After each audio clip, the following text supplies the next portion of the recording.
Today, everybody has an opinion on the word woke. Right now, it's an insult. It's a punchline. Politicians campaign against it like it's a policy position, and almost nobody arguing about it right now could tell you where it actually came from. So, let's do that. Let's actually trace it and what it actually means. In 1938, a blues musician named Hoodie Ledbetter, he was known better back then as Lead Belly, records a song called Scottsboro Boys. It's about 9 black teenagers in Alabama falsely accused, and an all-white jury sentenced them to death for a crime they didn't commit. At the end of the recording, Lead Belly gives a spoken warning to anyone traveling through the South. I advise everyone to be a little careful when they go down there. Stay woke. Keep your eyes open. That's not a metaphor. That's literally survival advice.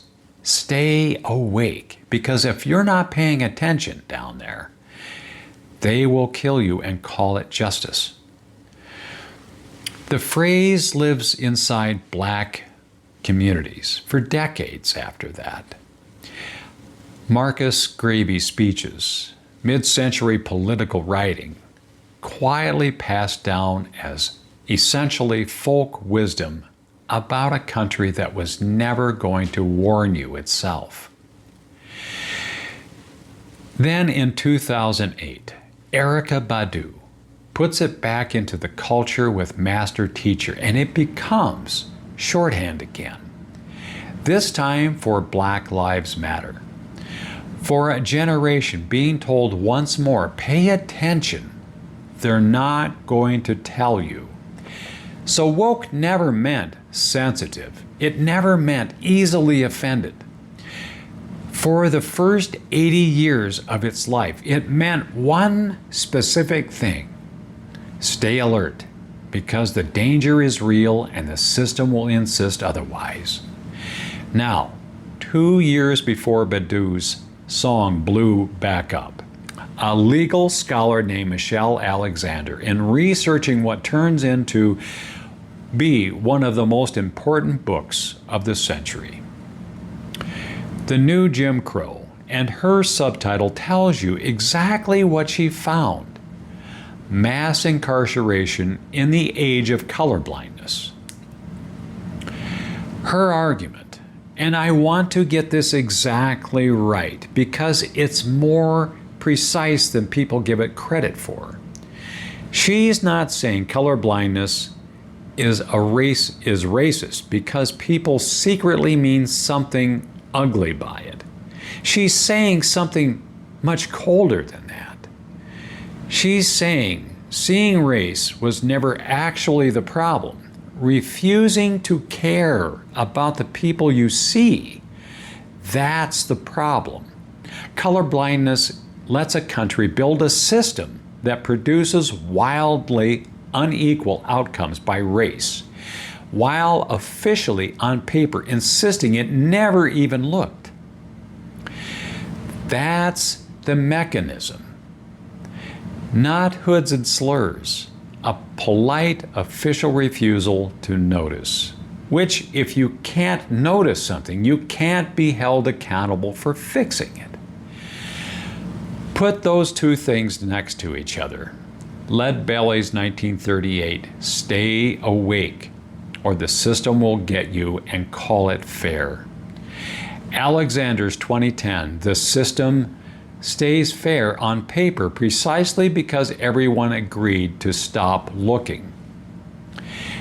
That's not two different ideas. That is the same idea 70 years apart. Woke was never the opposite of colorblind. Colorblind was invented to defeat woke. One says pay attention, the other one says there's nothing here worth paying attention to. Guess which one became more comfortable to believe? So, how did a word that meant pay attention to injustice become an insult thrown at people for paying attention to injustice. Here is the honest answer. It didn't change meaning. It got a new audience. Once woke broke out of black vernacular and into the broader mainstream, social media, cable news, national politics, it stopped being a word black communities used amongst themselves to warn each other and become a label that other people apply at people they disagreed with, which means the group that decided the word means change. And who controls the definition, controls whether paying attention sounds like wisdom or sounds like an accusation. That's not evolution. That's a hijacking of the word, and it's a pattern. It happens to almost every word that starts inside a marginalized community and gets useful to people outside of it. So next time you hear that is so woke, used as an insult, I want you to actually hear what's being said underneath it. Someone is being told to stop noticing, stop paying attention, go back to sleep. Leadbelly gave that advice to black travelers in 1938 for the opposite reason, because staying asleep was how you ended up dead in a place that would call it justice.